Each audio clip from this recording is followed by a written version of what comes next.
Today we're discussing the question, are you a Christian? And what kind of feeds into your worldview? And David, what does that mean? Yeah. So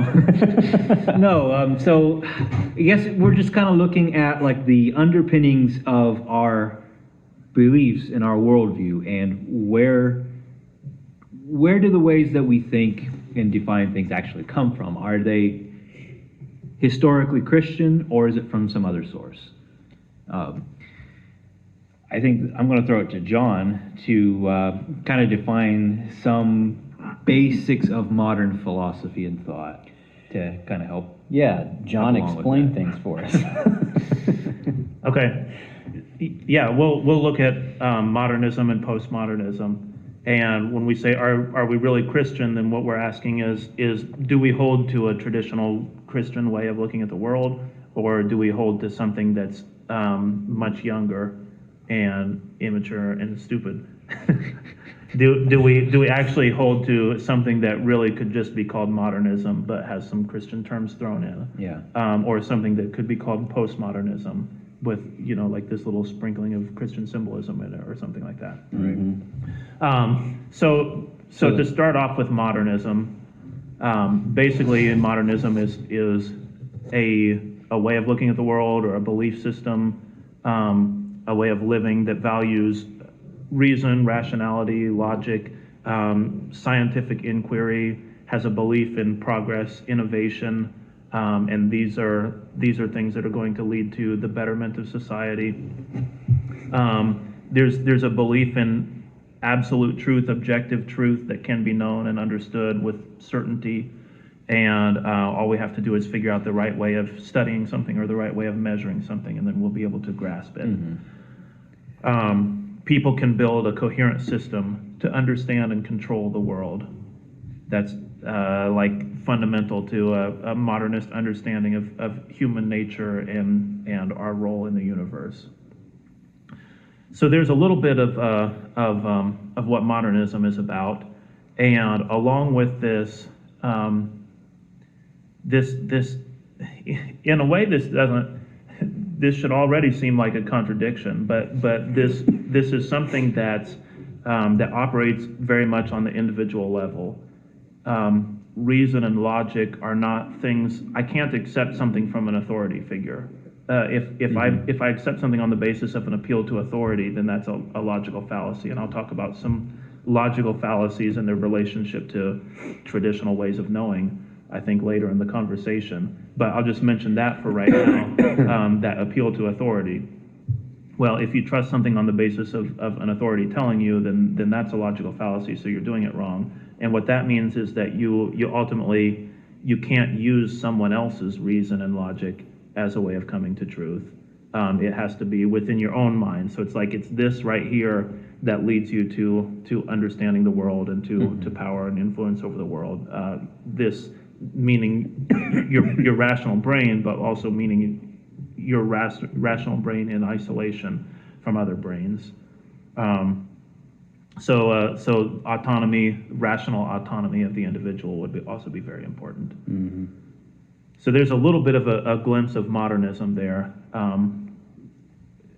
I'll just ask you: do you want to tie this to church? Do you want to?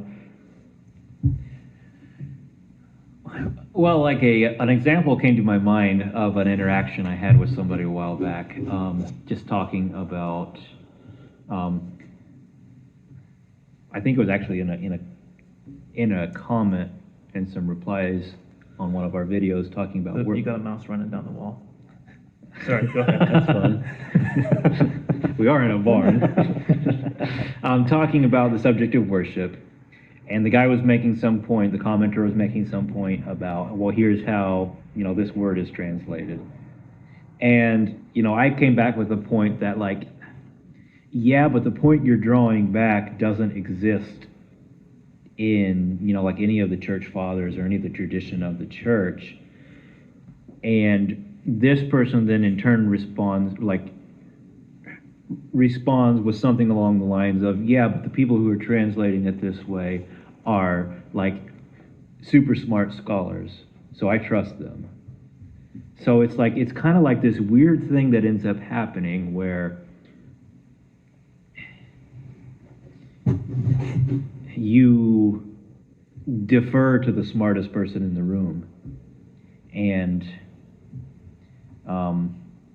it's just like this idea that my ability to reason and to sort things out rationally and to put together a good argument is, the thing that determines whether or not I'm right. And I think of this also, like, you're expected that if you really know your stuff, that you would be able to win a debate. And that's like the determiner of who's right and who's wrong is who's able to win in a debate. It's like, well, no, that's, I don't know. Like, this is this bizarre modernist mentality. I guess I'm just like trying to flesh out before we go too far into it. Just like, here's a couple examples of how it plays out in our religious experience. These ways of thinking, this would be a modernist way of thinking. This is not how the people who wrote the Bible thought. Yeah.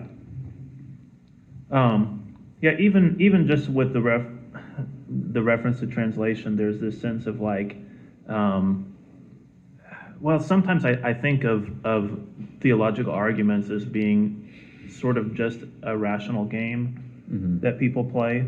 And I started with the point of translation, but I'm kind of zooming out of that a little bit.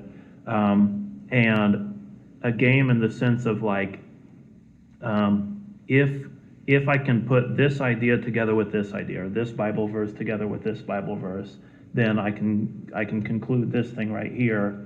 And while we're having our debate, and you have a different position than me, right. if you can't put the puzzle pieces together in the same clever way that I've come up with, then I'm going to win. Right. And it almost is. It's like it's more about playing this sort of rational game than it is about coming to some type of truth that's transformative in your life. Right. In a rational or a modernist approach to Christianity, you would look at the Bible the way that a scientist looks at laws of physics, or that a mathematician like looks at the axioms of geometry or something like that. Like they're these facts that are just kind of floating out there, and I can put them together in certain ways, and then I can come to those conclusions. And again, like it's like if you're doing that, there's not actually a regard for what is the person who wrote this trying to communicate to me. Right. It's just I can take these things in isolation, out of context, and so I mean, people complain like when you take a quote out of context in order to argue a point, but like actually that's the way that's sort of like what modernism would encourage, because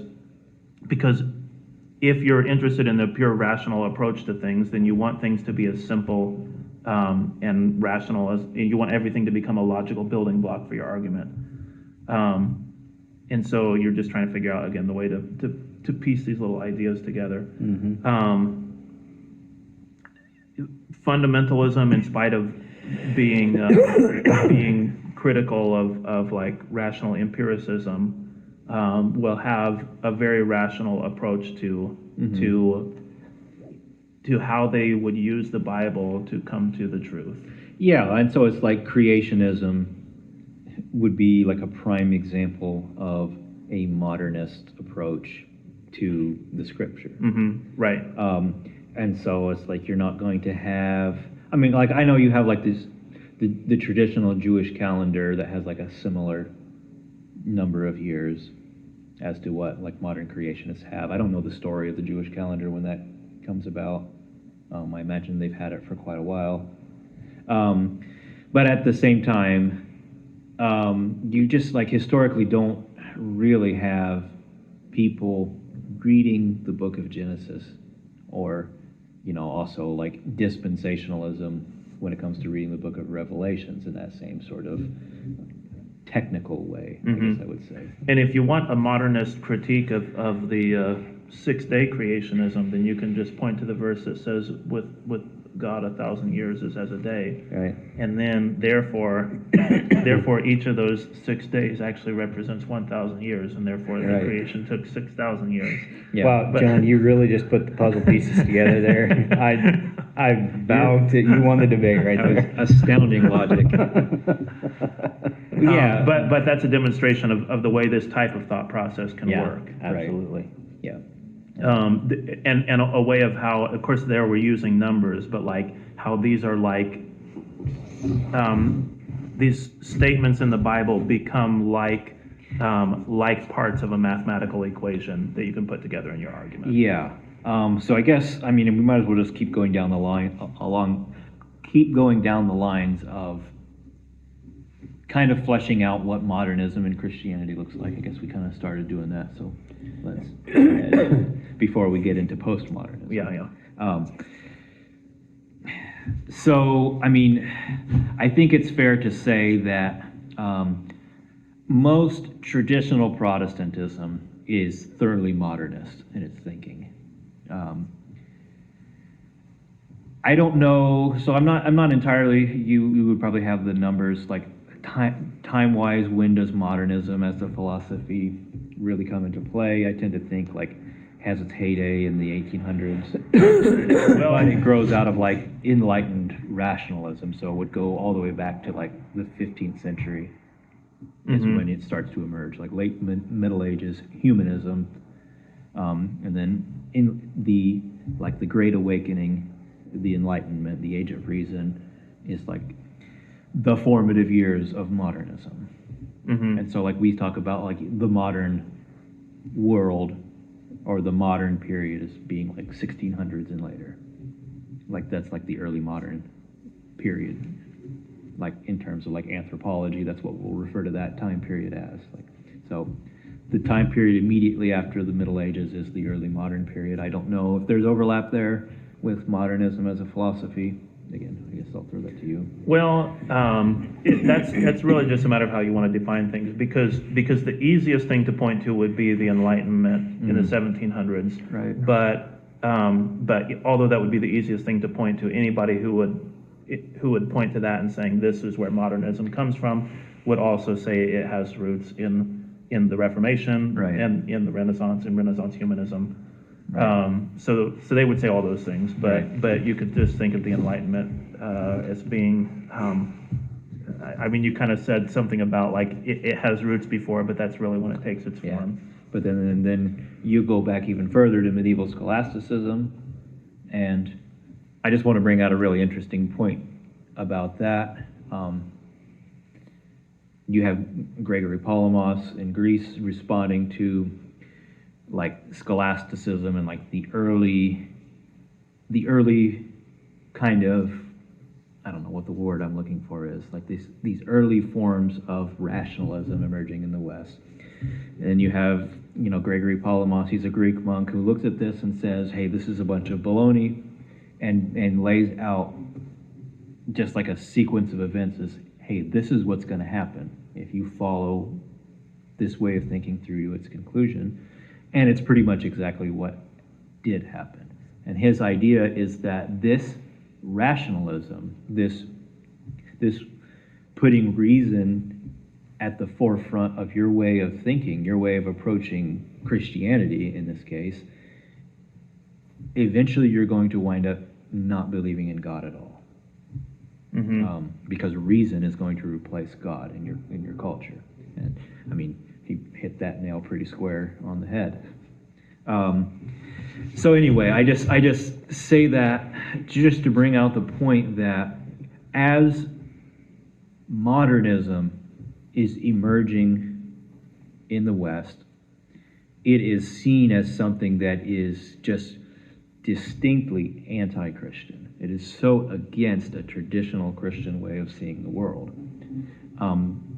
But whether you realize it or not, probably almost everything that you grew up with thinking is the way that we Christians should approach the Bible, the way we should approach doctrine and practice, is a modernist way of thinking. Well, as I try to define modernism and I try to connect it with the scripture, then I sort of feel like, okay, we've already said all these things before Right. on the podcast. The things that we try to criticize in modern Christianity are modernist things. Yes. So we talk about, like, for example, either you could reference this in relation to salvation or in relation to like confessions of faith and church membership.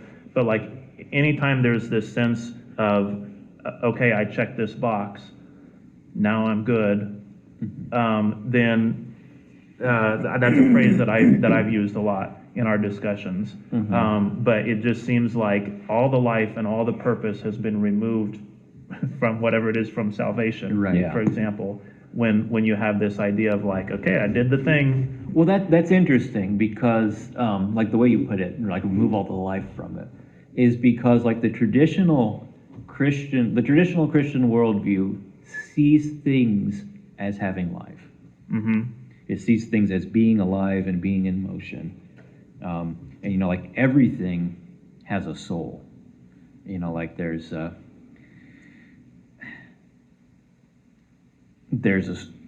somebody we listened to on a podcast made a comment about like meeting with the Patriarch of Antioch, and the Patriarch of Antioch like making the statement to him like even a rock has a soul. Just like everything has life to it. And like this is the traditional Christian way of thinking. Like things aren't just like a collection of attributes and a collection of data and like you can't reduce things down to definitions. Just like even the idea of having a dictionary where you can like write down here's what words mean is an incredibly modern thing. Right. Yeah. Because people in the past just like, well, words don't have a meaning. Do you know how many Like they times? do, but it's not like something you can nail down like that. You know how many times you look in a dictionary and look at the definition that is offered for a word and think, this just doesn't quite do it for me. Right. Like it's missing something. Well, I think that happens quite frequently, though. what's also like sometimes people ask me what a certain word means, and it's kind of strange because a lot of times my answer is, well, I can't tell you what it means, but I can tell you, I could use it in a sentence and I can explain to you if you show me a sentence. But like trying to nail down a precise definition. I mean, it's a word that's part of my active vocabulary, but But just like I don't know what it means. Yeah, I don't. Well, I mean, I know what it means in terms of using it, but Right, that's the same. yeah. That's not the same as like trying to nail down like what are the limits of the possibilities. You just know the limits. Well, and it seems like more and more, like I'll have somebody ask me, like you said, what does a word mean? So like, well, let's Google it. And see Right. and it's like the definitions are becoming worse and worse and worse and falling shorter and shorter and shorter. And it's like, wait a minute. There's so much more to that word than just that. Well, it's like words have this bizarre quality that depending on how you use them, they can actually mean opposite things. It's like, yeah, anyway, we don't want to go too far down that Right. rabbit trail, but But that's a good description of modernism too. That boils it down, and also back to something you said earlier, John. The check box checking thing. yeah. I think one thing that would come to a lot of people's minds, especially if you're from a Protestant background or a non-Orthodox background, is I read my Bible for the day and said my prayers. And Yeah, and that's something like, I think that would be like, again, a modernist approach to devotion. And it's something that's kind of like always frustrated me is like, man, everybody knows that having a pen pal is one thing, but you can't actually get to know somebody from their letters. right. It's like, if, you and your relationship with your wife, you just like left each other notes in the morning, and that was your whole correspondence. It's like you wouldn't have a relationship. But if your relationship with God is reading the Bible, it's no different than that. Right. And it's like that's just not a traditional Christian idea of devotion. For one thing, it would have been impossible 1,000 years ago. Really, the notes in the morning thing doesn't work. I mean, I guess it's better than nothing. It's like, you can't have a real relationship with somebody without actually meeting them face to face. Right. Like, it's just fundamentally impossible. It's like even us here on YouTube with you guys, it's like we don't have a real interaction with you guys because we're not meeting with you in person. We don't have dialogue. We don't have actual physical connection. I think there's something funny about using the word community also to refer to your YouTube channel or something like that. Right. And there's a sense in which in which it does make sense, and yet at the same time it's like, But we don't have any actual communion. right. Because we never share a meal. It's like, Well, and I think of like, I think there's something phony about calling anything a community that doesn't involve people growing old together. right. And so anyway, that's just, Yeah. that doesn't fit my idea of a community to talk about an online forum or something, or a YouTube channel as a community. Yeah, and it's like where I was going with that, and I think you guys probably all figured it out, is that you don't have a relationship with God at all if your religious life consists of going to church on Sunday, listening to a sermon, and reading your Bible. Like, that's not a relationship. That's something else. I don't know what to call it exactly. And it's better than nothing. Again, like, exchanging letters with somebody is better than nothing. But it's not a relationship. And like I said, you said community. It's related to the word communion, which, is basically sharing a meal. And it's like, well, that's what we do in church. Like, it's because, like, yeah, it's like there's got to be this real relationship and experience of God in your Christianity, or else I don't know what you've got. But it's not what it could be. Yeah. And so, like, this is like, it really is a difference between right and left brain. I think it's worthwhile to include that into the discussion. The modernist outlook is a completely, left brain. Yeah. Completely left brain. See, I get it confused because, like, the brain hemisphere and then the symbolic language between right and left are reversed. The brain hemisphere controls the opposite half of your Right. body also. Right. So that's the Yeah, reason so, like, why. left brain is right hand, and like right hand is like, I've got a grip on everything. And Yeah, I've got, certainty, control, Yeah. I mean, people can build a coherent system to understand and control the world. That's the right hand. but also everything is impersonal and dead. Yeah. And so, like, if you have a modernist Christianity, your Christianity is impersonal and dead by its nature. I didn't, you brought up the dictionary thing. I didn't imagine we would talk about language all that much. We haven't even got to postmodernism. Postmoderns are much more interested in language than modernists are. But another language issue that you see is like the nature of theological words. And you're reading through the Bible, and then you come across some like theological word, and your mind goes to how it might be defined in a dictionary or whatever. And there's something really interesting to me about if you read the Bible in a foreign language and you come across these words, then there's this sense of like, oh, they're just talking. Right.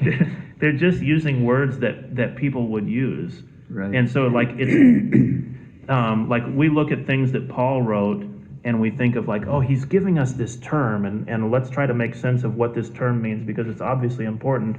And it would be better to look at like, oh, he's trying to tell us something. Yeah. What is the thing that he's trying to communicate right here? Well, and like I said, it's weird. To me, it's easier to receive it in that way if you try to read in a different language because like all of the ideas that you have about theological language will just kind of disappear, and you see like, oh, there are people that are trying to make a point. That's why they're writing this stuff. Well, so there's a good example. You have the writings of Dionysius the Areopagite, and there's been a prevailing idea for a few centuries now in the West that it wasn't actually written by him. But more and more people are saying, actually, it probably was. And one of the major reasons why it probably was actually written by this person who's mentioned in the book of Acts in Athens, one of Paul's early converts to Christianity and an important figure in the early Greek church. Why this probably was actually written by him is because the way he says things in his writing just like completely lacks the theological terminology of, 4th century Christianity or something like that. And it's like he's trying to say things, but he's saying things in like this very Athenian way. It's just like, it's actually like sometimes pretty hard to figure out what he's trying to say, because it's just like he's trying to figure out what he's trying to say, or he's trying to figure out how to say it. Yeah. And so like that's fascinating to encounter that and realize like, whoa, he's saying the same thing that, this other theologian is saying 300 years later. But this guy 300 years later has the benefit of 300 years of Christian tradition that's developed this kind of symbolic language. But here, this guy who's at the very start just doesn't have that. And, that's the same thing that's going on with Paul. Like, he doesn't have that. So he's just saying things. Today, if we're talking, we can use all this talk about, like, the hypostasis of the Holy Trinity or something like that. It's like, well, we're relying on centuries of language. But, yeah. Yeah. Well, it's the danger with that is that easily collapses into this dead kind of language. It's like you're not talking like a person actually talks. Yeah. Paul also, he'll give a lot of lists of things, like, for example, the fruits of the Spirit, or like he'll have these different lists where he has, spiritual gifts or different types of sins or things like that. There's the same kind of tendency of like, these are the 8 fruits of the Spirit or something like that. It's like, well, he didn't write this to provide us with a list that has all the items in it. Right. He's trying to give us a picture of what a Spirit-filled life looks like. Right. And I mean, like, the building up of the list is, again, it's not like individual items. It's like he could have had 16 items on the list instead. It's the same thing when he writes about certain sins. It's like Right. he could have had 32 or right. 45. It's like, Well, it's like how many fruits of the Spirit does he list again? Well, I think there's 8. Okay. Yeah, 8. Okay. So I was going to say, like, knowing Paul, like, there was probably also a significance to the number that he picked, but I'm not sure what it would be with 8. But it probably is a reference to something, because Paul does that all the time. Yeah. But anyway, like, there's this way of reading Paul, which is the modernist way, and like the modern Protestant way of reading Paul, which is like seeing Paul, like you said, as laying out all kinds of definitions and doctrines and rules, especially rules. Like Paul is seen as the rule guy. I'm laying down, here's all the things that you need to do. Except for the first problem with that is that Paul's writing to establish communities, and he's not like laying out like, oh, here's all of the things that you need to do. It's like, no, you're a community that's been going for a while, and you need some pastoral guidance. So like that's different. But Paul, you can read him that way, that he's, the rule guy, like I said, or you can read him for who he actually was in this really deeply mystical kind of way. And you'll encounter something completely different, like something that's actually alive, I think I would say, from Paul's words. It's like, no, Paul's not like laying out a definition of justification and sanctification, and like that's a common example for Protestants. That Paul's defining these technical terms. It's like, no, usually he's using 2 words to say the same thing. Yeah. And that's actually pretty clear when you put those verses in juxtaposition to each other. That looks like, no, he's talking about the same thing. He's just doing like what we all do in our everyday language. We use multiple words to illustrate the same point to bring out nuances of it. So it's like, like reading Paul as a person who's talking to you, like as a friend who's writing you a letter, because that's what he was doing. Yeah. Okay, so, I mean, we could beat up on modernism all day. Let's. I want to recapitulate the point, and I think we should frequently. Like, the motivation for this isn't actually to beat up on modernism, it's to expose, like, hey, you're accustomed to this way of thinking. What's actually the source of it? Does this come out of Christianity, or does this come out of secularism? And like what we're trying to say is, hey, a lot of your Christian thinking is probably actually secular. We've just kind of didn't want to completely let go of Christianity, Right. so we held on to these little bits of it. Yeah, you can also, like, the cogito ergo sum, or I Yeah. think therefore I am, is also like one of the defining statements that you can use for what is modernism all about.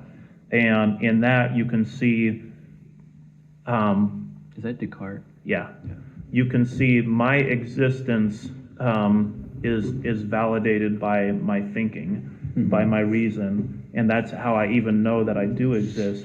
But like that's the source of my ultimate identity is the fact that I think and the fact that I have reason, which is not a very Christian idea. That like that would be the thing that gives you identity.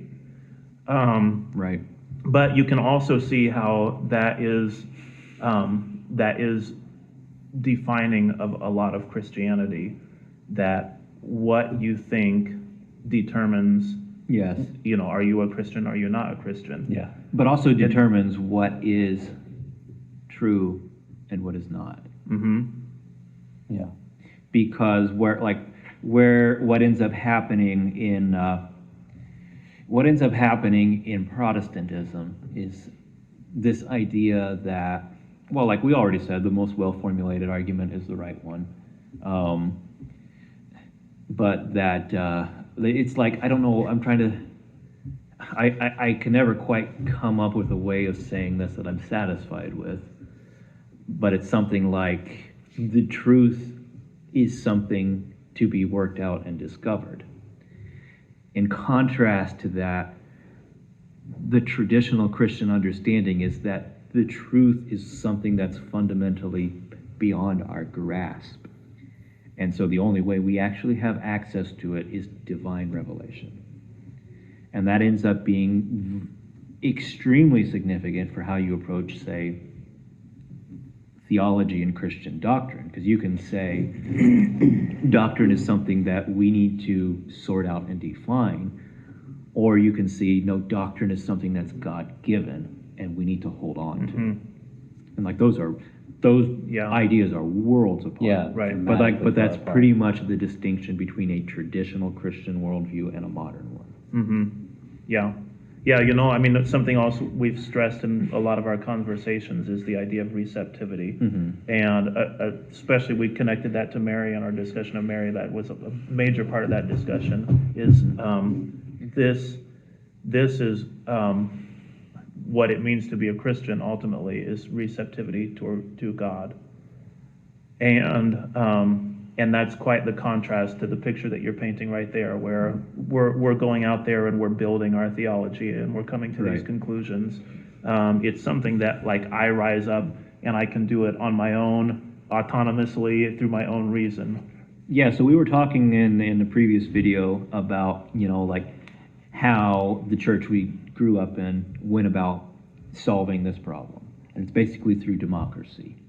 It's like in a modernist way of thinking, that's the best thing you can possibly do. It's like, we're raising everybody up to this level of dignity and we're going to deal with things democratically. The problem is democracy has no relationship to truth.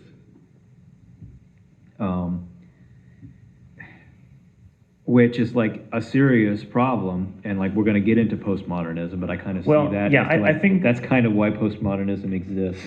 I would sort of agree with that, although I would say that. Well, I only sort of agree with it too. That's why I'm trying to. That's the best way I know how to say what I'm trying to say, but I'm not. It's not perfect. You could say like in a traditional society, the wisdom the wisdom of the elders is going to be more important Right. than the wisdom of the masses. But even like But- in an Athenian democracy, the democracy is only the democracy of the elders. Right, yeah, right. But even if you look to the elders, then there is something that's actually pretty democratic about that. Like, Yeah. that's different than a tyrant who's, Yeah, but it's a different kind of democracy. right, yeah. So anyway, where I'm going. But just to say, like, there's certainly a truth in democracy of, like, there will be wisdom that will exist in the people that won't exist Yeah. in the mind of one man who's in charge of leading them. Yeah, right. And I'm not saying like, because like a traditional Christian view of things is also going to believe that the people hold the truth and not the hierarchs. I mean, like, this works itself out in sometimes confusing to us ways. But what you get in Christianity under the influence of modernism is this idea that the church is something for us to shepherd, something for us to keep on the right track, something for us to govern. Yeah. And in contrast, what you have in traditional Christianity is the church is our mother, and the church is there to nurture us, to shepherd us. So it's like modernism flips our relationship with the church upside down. So it's like we are the ones who are deciding what the church teaches. We are the ones who are deciding, Well, you could say, like, all in of charge? the things that we're talking about in modernism, or most of them anyways, have to do with turning the individual into a type of God. Where, again, like, where does your existence come from? Well, it comes from your own mind and your own powers of reason. Right. Like, well, no, that is not where your existence comes from. Your existence does come from God, or at least it comes from something outside of yourself. Like, you don't have to be religious or anything to say, like, your existence definitely comes from something outside of yourself. But you're not for, like, the pure modernist. And this idea that, like, I can now use this reason and this intellect of mine to go out and understand the world and grasp it. I'll switch my right hand for you, and grasp it and take control of it and bend nature to my will. All this stuff is, like, elevating me to the highest place. And then that's in the same thing that you were saying there, like, that receptive spirit is gone, and instead, I'm not going to receive from the church, but I'm going to take control of it and Right. steer it like the captain steers a ship. Right. But even if, like, like we're a democratic captain, like, the point is we're still the captains. Right. Yeah. So it's like it's right to think that the church has a captain because the church is a boat. It's like that's always the symbolic language the church uses. What are you talking about? Oh, my. I'm going full on Canadian. But I mean, that's why, like, the main hall of the church is called the nave.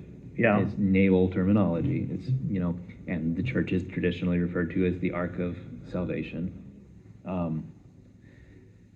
So, like, going with this captain idea, a ship really doesn't work very well if the crew is all the captain.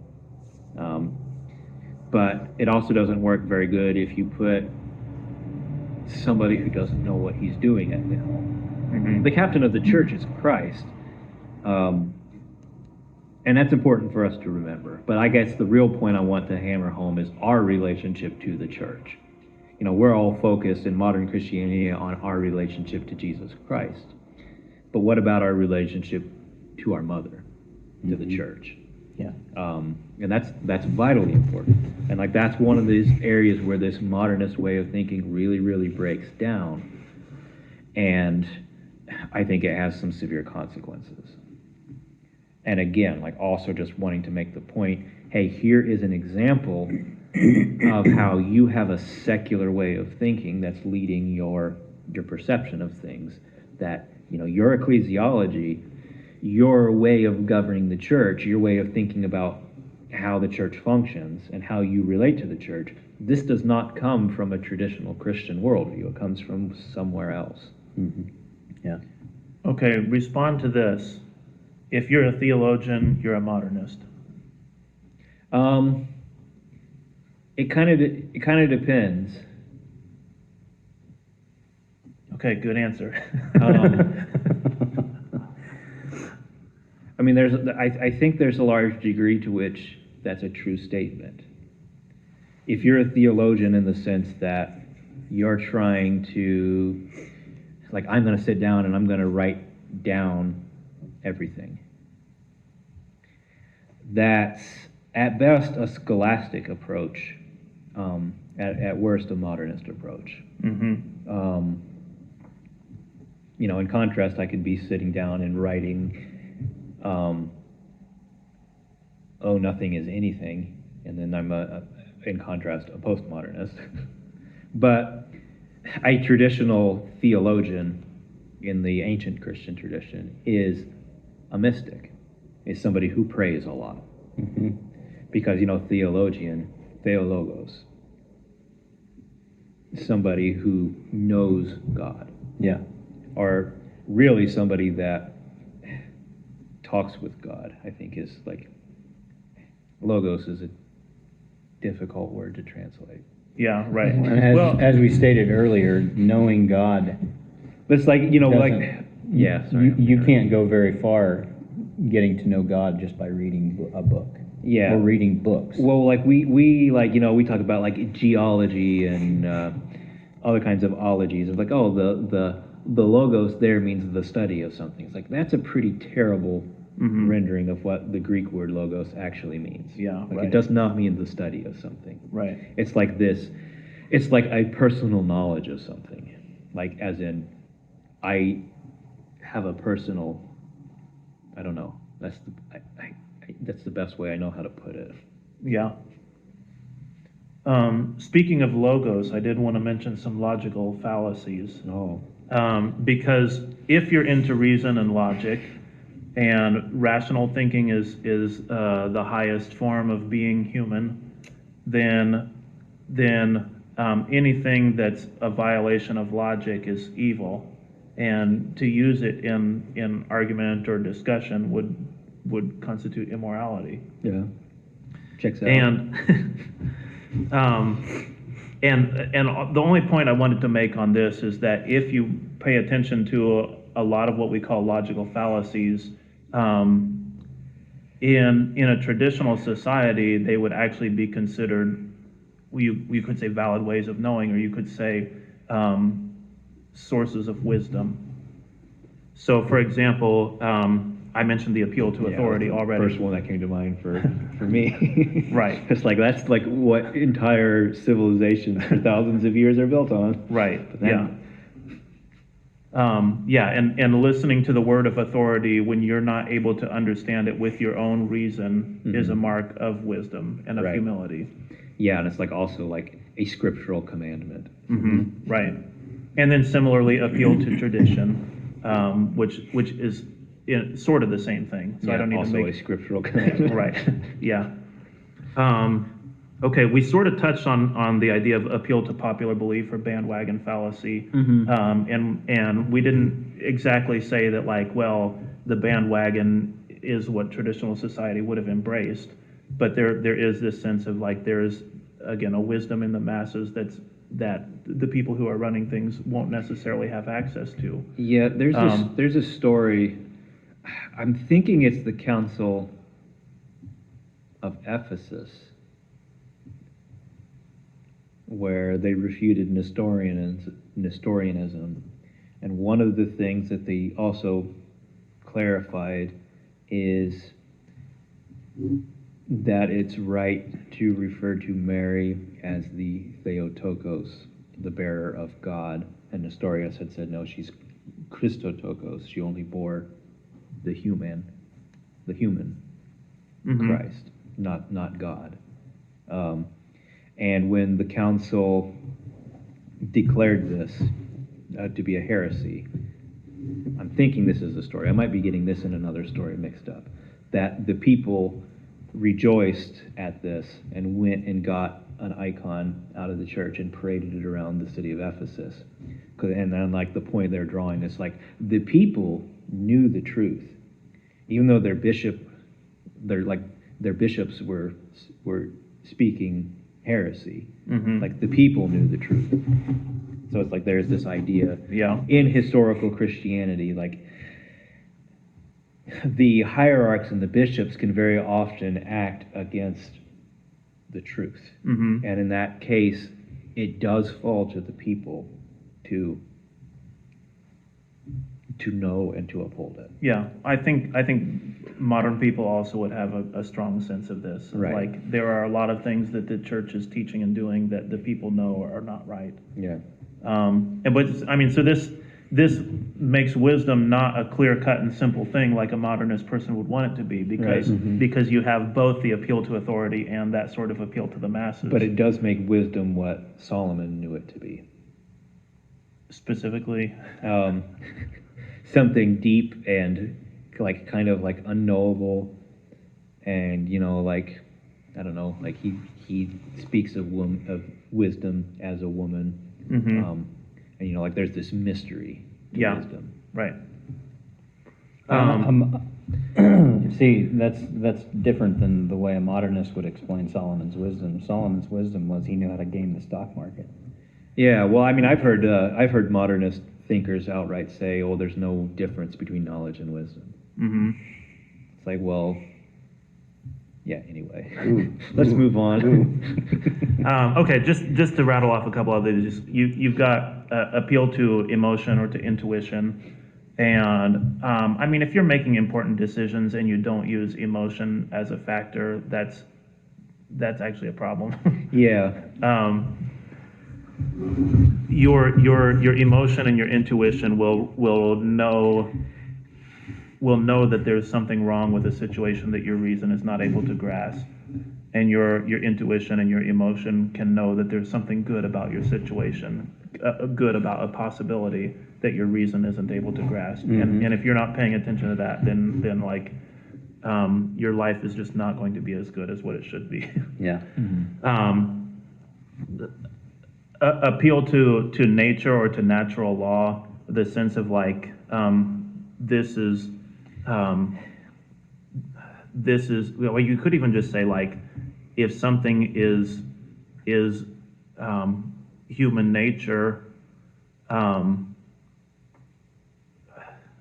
don't want to say that it's good, because there's also a belief, again, we've got these topics wind up being nuanced enough that I can't exactly say like if something is human nature then it's good, but this idea that we can judge something as being bad when it's a violation of our nature, but that isn't a reasonable argument. That's not a rational argument. Anecdotal evidence, which is like you're going to prove a point by using a story, Right. and that's actually how you prove points. I mean, there definitely is like a wrong sort of anecdotal. Well, right. It's I like, mean, hey, I saw this thing personally, so I know it's universally true. Yeah, right. Like, no, that's well. I mean, you can raise those objections to any of these Right. things here. Okay, so like appeal to authority. Yeah, we kind of already in I this just- discussion we brought up like there will be times that the authority is wrong about things. Yeah, I just wanted to bring out that example in particular, though, because like I know of a lot of instances of people like basing their entire worldview on bad anecdotal evidence.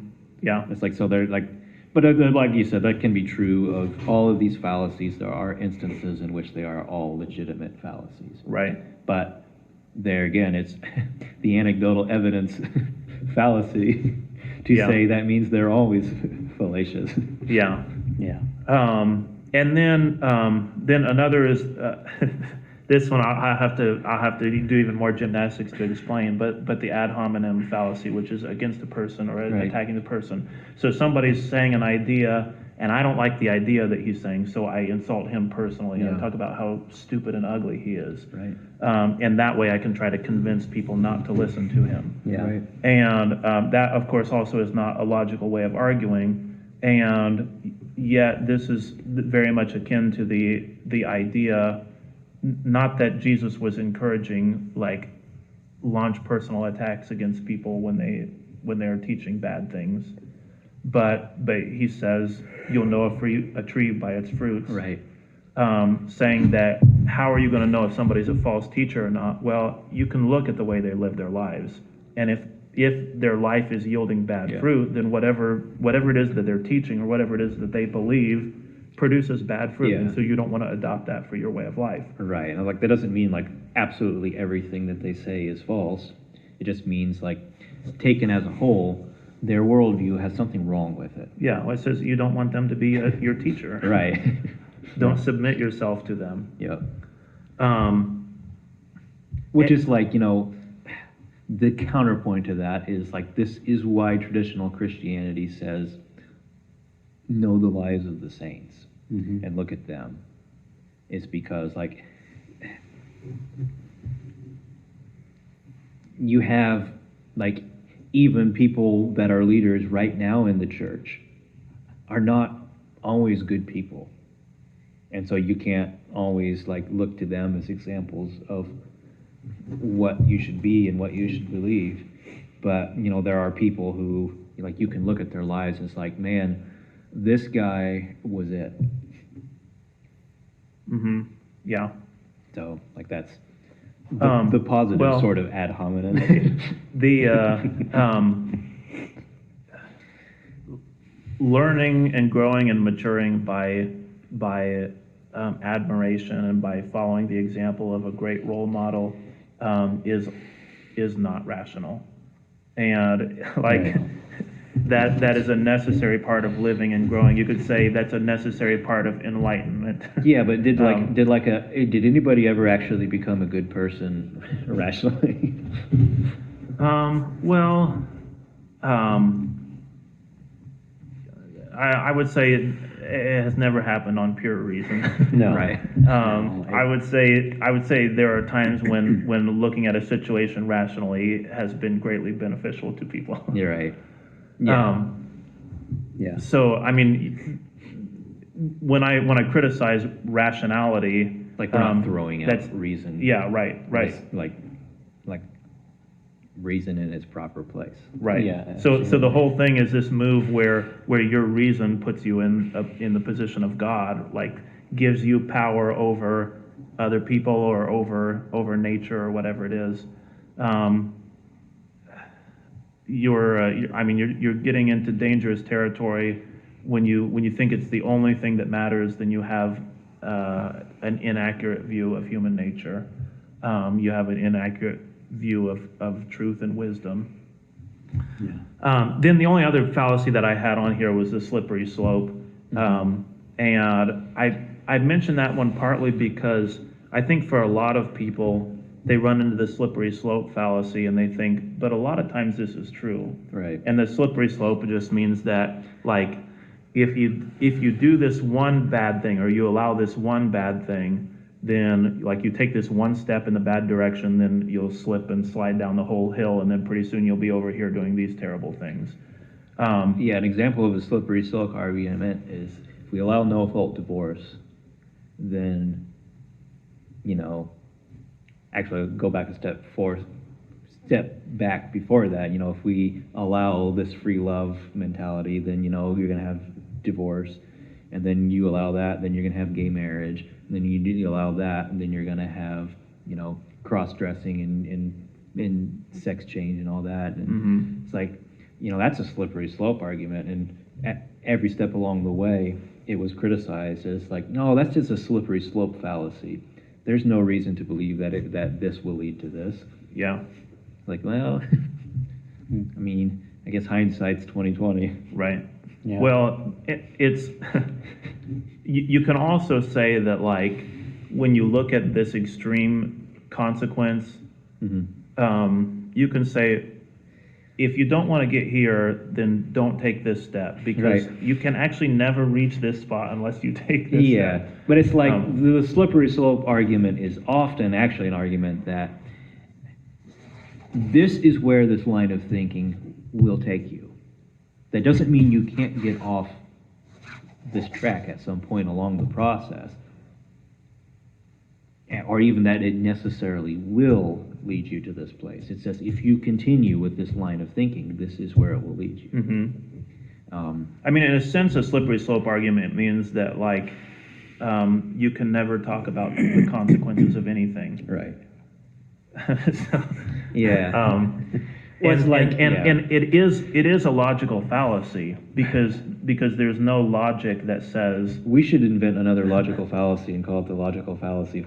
well, there is an argument from fallacy, which would say, like, just because you can identify, if you're arguing and you use a logical fallacy and I say, aha, that's a logical fallacy, that doesn't prove anything. The fact Right. that I identified a fallacy, and maybe that in some way leads us to postmodernism also, because we get this idea of, like, these logical rules that we're trying to follow actually undermine themselves. And the idea of the logical fallacy, I mean, some of these, like, and I suggested with the argument from authority early on that, like, you can't even trust the reason of someone else's, because that would be trusting an authority. So you've got to be able to work through it in your own reason. Right. And if you really carry that idea, like, then you can never learn and know anything. Right. It's like I can never, like, can I even, like, rely on the technological infrastructure that somebody else has built? Like, I didn't build it for myself. Yeah, So, right. like, how do I know I can trust it? Right. I mean, that's like an extreme, and I don't think there's anybody alive that would go to that extreme. Mm-hmm. Extremes sometimes illustrate the logic. Right. Yeah. So I guess, like, drawing this in, like, how is this relating to our Christianity? All of these logical fallacies. Oh, well, really what I wanted to highlight here was just that that these represent traditional ways of knowing. Right. And the approach of pure reason says, no, these are no-go. Well, so I think your first one in particular is like actually the first two in particular are ones that modern Christianity has a huge problem with. Mm-hmm. Tradition and authority. Popular belief, I think, is, like, you know, the go-to for a lot of modern Christians. So it's like, it's not a fallacy to them, it's... Well, just to expand on what you said there about tradition and authority are things modern Christianity has a huge problem with. It's an Enlightenment thing to say that tradition is Yes. bad. Yeah, which actually that's a like let's kind of riff on that a little bit, because, like, I have some issue with that this is something that's just, like, really, really popular right now, is that It is if you watch, like, PBS shows for kids, then, like, every single show is going to have episodes devoted to teaching kids that tradition is bad and you should make your own traditions. yes, yeah, and that's also, like, a huge problem in American Christianity. Mm-hmm. Tradition is bad. Yeah, but And- like this I've mentioned PBS because it's like, this is what the government is teaching our children. Yeah. Like, this so is kind of so weird. again, like, dear Christian, where is that teaching coming from? Right. Where is this idea? How did it get into your Christianity? Because it is anti-Christian. Mm-hmm. Like, the scripture hammers and hammers and hammers the authority of tradition. Well, and this is Which I guess I'm using two fallacies there: authority and tradition. this is the thing that I have heard a lot of recently, is this idea that, well, let's look at Scripture in a way that only applies to us now in the way we're looking at it and how we want to interpret it. I've literally had that said to me by Christians, basically saying, you know, the tradition doesn't matter. What matters now is us and how we're going to be apostles and things like that. And it's like, it's pretty frightening to hear that. Yeah. Like, because that's just like you and me saying that. Well, I mean, you use this example. I'll use this example. I learned from my father the craft of building, and it's like me saying, well, he's he's not there anymore, so I'm going to just completely do it exactly. I'm not going to include any of what he taught, any of the tradition he passed to me. I'm just going to do it the way I want to do it, or whatever, my own whims. Well, I can tell you that that would very, very quickly mean that I would be out of business. Yeah, right. Because there is an authority there, and there is a tradition there that a fraction of me is part of that tradition. Yeah, applying it to the practical art is also nice, because in your example, it would be sheer stupidity to Right. think that I can throw out the tradition and I can just come up with my own new tradition, and that it will be doesn't mean just people as good. Doesn't mean people don't try it. Like even like in something like building houses. Yeah. Like people think like, oh, I'm just gonna like totally reinvent this. Like, Yeah. It never works. Right. Somebody every now and then comes up with some great innovation, but it's always built on what came before. Yeah. Yeah, I think actually most of the most of the innovations that people come into, or things that people are trying to introduce into architecture, are actually just saying like, hey, here's a traditional method of building that should be legal. Well, so I was thinking of the example of like how this barn is framed in comparison to how a modern house is framed. Like there was a huge innovation that changed the way we in America frame buildings, but it wasn't like a complete discarding of all the tradition. It was a development of that tradition. So it's like, yeah, anyway, the point being, that's not really a thing that works, that people just like discard tradition and start from scratch. I've used this example with people that, me and Aaron both build houses. And like, neither of us, no reputable carpenter, learn how to build a house by reading a book. That doesn't mean we never read anything about it. Right. Or, watched any videos or anything like that. But we didn't learn how to read houses, or we didn't learn how to build houses by studying how to build houses. Yeah.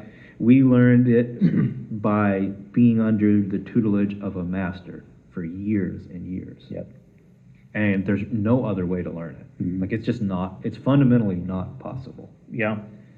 Just because there's so many things that can't be spoken. Okay, but get to the church here. I am. I've used that I use that as an illustration with people of the church.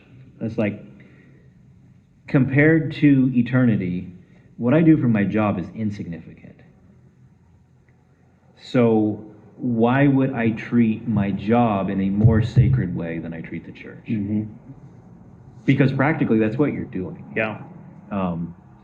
And, Paul absolutely hammers this idea. So like this is something, again, that's a huge difference between modern Christianity and traditional Christianity. Paul absolutely hammers this idea of tradition, of keep the tradition that I've passed to you, and hold fast to the traditions. He says this in a couple of his letters. I think, is it Titus maybe that he says this to, or I can't remember if it's Titus or Timothy, one of the two. He makes the statement to him also. But it's like, this is a big deal to Paul. And it like, you'll find this like right away in Christian writers after the apostles, just pointing out most of Christianity is not in the Bible, because it can't be in the Bible, because you can't learn to be a Christian by reading a book. It's like, this is something that was hugely important to them. Yeah. And like that particularly. Yeah, and it's, again, like, it's very modernist to think that you can just read it in a book and then you will understand it and then you will know how to be a Christian. Yeah, but then they also have this concept of and so like you'll find this, for example, in St. Basil, and this is in the 4th century, where he really brings out, and he's not the first person to say this, I just really like the way he brings it out, that there's some things that are not in the scripture when it comes to the tradition of the church, because they're too holy to write down. And it's like he has this idea that the scripture is for everybody, and like you can give the scripture to a pagan and he can read it, But there's certain things about what happens in the mystery of the faith that a pagan can't have. And it's not because like God is mean and wants to hide it. It's because the holy things, like this is the teaching of the church, the holy things are only for the holy. Yeah. And the reason is because they will destroy the unholy. It's like this is an idea that exists. But like it works itself out in like a really practical way. Like, going back to the analogy of building a house, if I read about some complex technique in building a house and think, oh, that's really neat, I'm going to go and do it. It might be something that's really dangerous, and I really hurt myself doing something I don't have a clue what it actually is. Right. And it's like it's exactly the same thing in Christianity. There are things about Christianity that are dangerous. Yeah. But they're not dangerous when they're in the right place. And like this the whole philosophy that like you'll find it right away in the church. They have this idea that the apostles passed down to things to us in tradition because this is just the only way you can learn them. Like by their nature, there's no other way. So like that's true of so many things. And so like to say tradition is just all invalid, it's only the scripture, it's like, man, I'm sorry, that's just a stupid way to think. Well, and if people complain about Christianity today being shallow and superficial and there's a kind of immaturity about it, Yeah. then you could say, well, that's because you're trying to do Christianity as an autonomous individual. Yeah. And if you were trying to do it as a community and if you were under the tutelage of a master, Yeah. then maybe it wouldn't be so shallow and superficial. Yeah, because like another thing St. Basil said when he was talking about that is when you strip out the unwritten traditions of the church, the things that aren't recorded in the scriptures, then you deface the gospel itself. It's like you strip it of all its power. It's like you talk about if you're complaining about the church being superficial and not having any life, well, that's because by throwing away tradition, you've thrown away all the life. Because the tradition is by its nature the parts of Christianity that are alive. And again, that goes back to something we said at the beginning. Well, that- and you said like those are the things that are holy, for one. Those Yeah. are the things that are mysterious and can't be communicated easily in writing. It's like Right.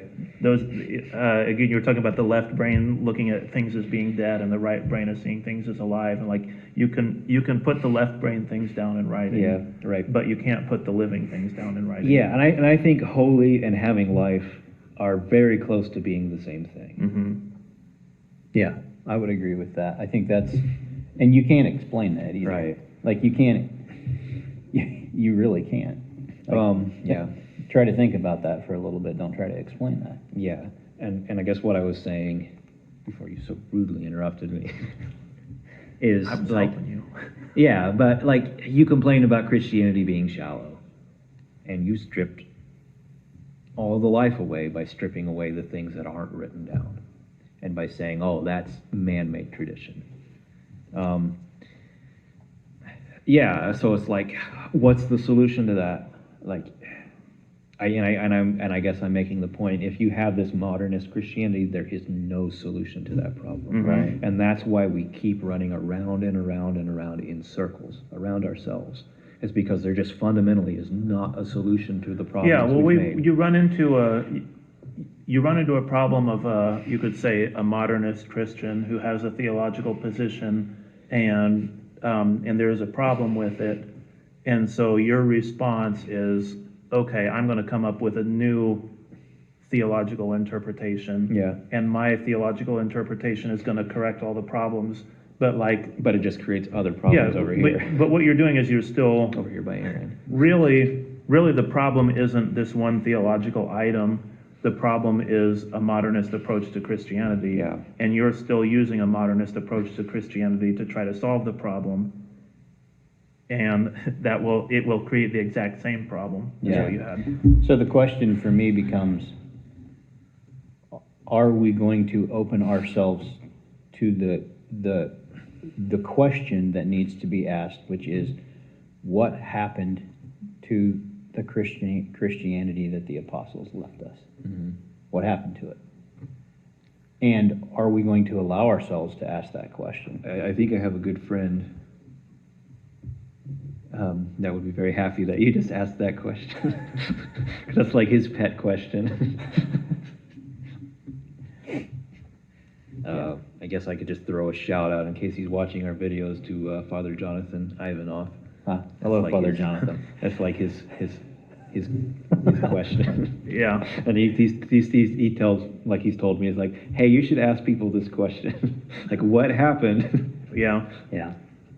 of the transfigured life. Yeah. You're gonna right. give the. Sorry, of the transfigured life. Throw them out a bone to Yeah. go and watch their video. Yeah.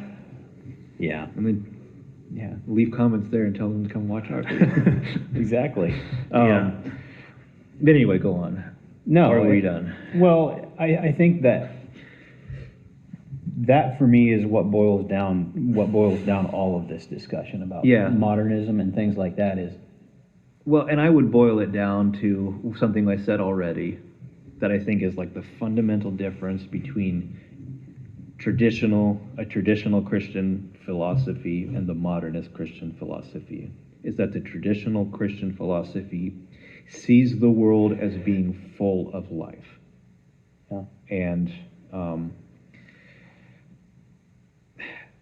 things as, like, the things in the world as having life and agency. And modernism just sees everything as dead and lifeless and Well, I think you could say, mechanistic. of course, nobody's going to admit to say like, yeah, I view the world as cold and dead and mechanistic, as you know. I mean, a Christian Yeah, isn't no, gonna say, nobody like, would admit it. this- Like, what I'm trying to say is, you don't realize it, but this is what you've got. Yeah, I think I will throw out a phrase here, which I mentioned this with some hesitation, but they will look at what their faith is about is the pursuit of absolute truth. And I used that phrase absolute truth earlier on when I was talking about like the central tenets of modernism is a belief in absolute truth, and that is knowable by people. And you will hear Christians insist on this in response to postmodernism, which we haven't addressed very much. But you Yeah, will, but you're giving me a useful framework for comparing the three with that same okay. idea of truth. So in the modern age, you have this postmodernist relativism, your truth and my truth, and you know there is no absolute truth, Right. and everything's relative. And so Christians will respond to that by insisting on this notion of absolute truth, Yes. this fixed truth that's simple and graspable, and you can define it very easily. And that would be, I think that would be one way of framing what the modernist Christian is pursuing, as opposed to this life that you're talking about, that a traditional Christian would be pursuing. Right. The modernist Christian will be pursuing, grasping the absolute truth. Yeah. So here's my comparison of the three, and then we can use this as a hinge into postmodernism.